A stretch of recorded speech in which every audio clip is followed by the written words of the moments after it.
If you hear the term Arctic blast, I promise you, it's not hype. It's literally where our next air mass is charging up as we speak.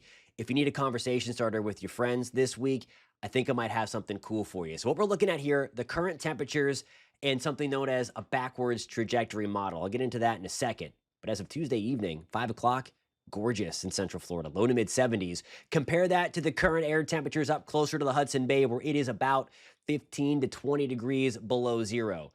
That is where our next air mass that arrives Thursday into Friday morning is currently charging up. So that red line that you see on the screen, we take the model out into the future. Friday morning, that's when the blast of cold settles into Central Florida.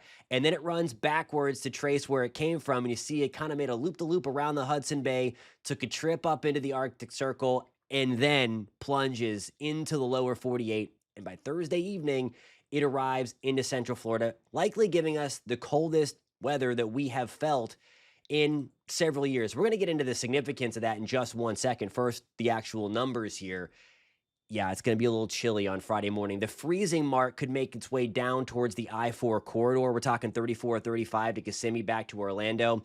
I am concerned for the first time in a couple of years, issues with pipes. If you have exterior pipes that are exposed northwest of I-4, so I'm talking Bushnell, the Villages, Astor, Ocala, Denellen, and then interior Lake County as well, you might want to think about getting some of that insulation from the home improvement store or letting your faucet on the exterior pipelines drip a little bit to prevent freezing, because we are going to be below freezing northwest of I-4 anywhere from 8 to 10 to maybe even 12 hours during this duration of cold. Now, so far this season, we've only dipped down 30's cold in Ocala.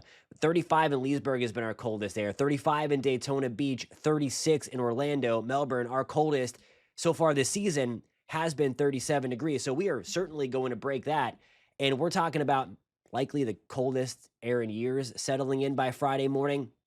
Current forecast in Orlando, and that might trend down. It might trend down everywhere by a degree or two as we watch and see how this air mass really plunges down the lower 48, the areas north of us.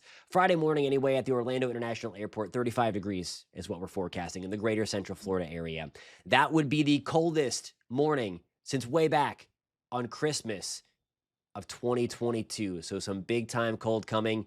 This is an extended blast of cold as well. I don't see us pulling back up out of the chill until next Thursday.